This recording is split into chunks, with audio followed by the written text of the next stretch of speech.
आप बड़े पीस करना चाहे तो बड़े भी कर सकते हैं। 2 अंडे डाल लेंगे।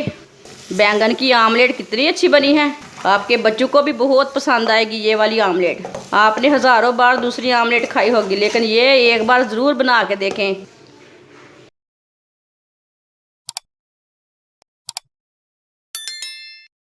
एक मैंने बैंगन लिया है, बैंगन का ना ऊपर का छिलका उतार लेंगे। अपना बैंगन को छोटे छोटे पीसों में काट लेंगे।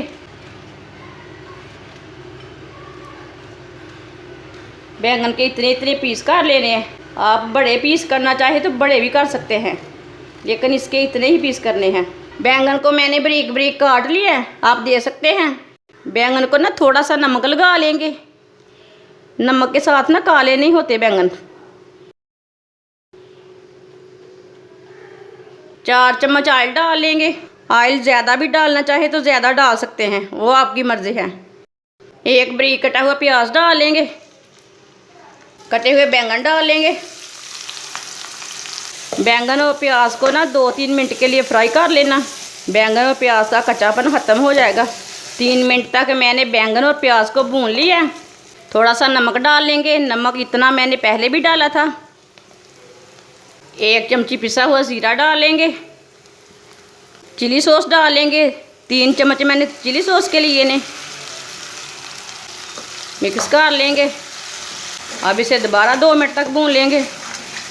इसे मैंने दोबारा 2 मिनट तक भून लिया चिली सॉस डाल के। आप दे सकते हैं। बैंगन हमारे अच्छी तरह गल चुके हैं, ये देखिए बैंगन हमारे अच्छी तरह गल चुके हैं। 2 अंडे डाल लेंगे।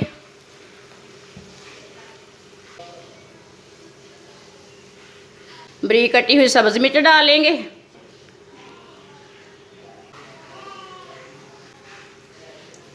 इसे अच्छी तरह मिक्स कर लेंगे। आप दे सकते हैं। बैंगन की आमलेट कितनी अच्छी बनी है, आप ज़रूर इस तरीके से लाजमी बना के देखें। आपके बच्चों को भी बहुत पसंद आएगी ये वाली आमलेट। आपने हज़ारों बार दूसरी आमलेट खाई होगी, लेकिन ये एक बार ज़रूर बना के देखें। पराठे के साथ खाएं, इसे रोटी के साथ खाएं, इसका बहुत ही अच्छा टेस्ट है। अच्छी तरह मैंने मिक्स कर लिया है अंडों को। अब 2 मिनट तक पका लेंगे। 2 मिनट तक मैंने भून लिया अंडों को डाल के। आप दे सकते हैं। आमलेट हमारी कितनी अच्छी बनी है। अब इसे प्लेट में डाल लेंगे। आप ज़रूर इस तरीके से लाजमी ये वाली आमलेट बना के देखें। ये वाली आमलेट का बहुत ही अच्छा मज़ा है, ये वाली आमलेट का बहुत ही टेस्ट है। आप ज़रूर एक बार ये आमलेट बनाएं, इसका टेस्ट लें ये कैसी है। बैंगन की आमलेट बहुत ही अच्छी बनी है। हमारी वीडियो पसंद आए तो लाइक करें और हमारे चैनल को सब्सक्राइब करें। अच्छा, खुदा हाफिज़।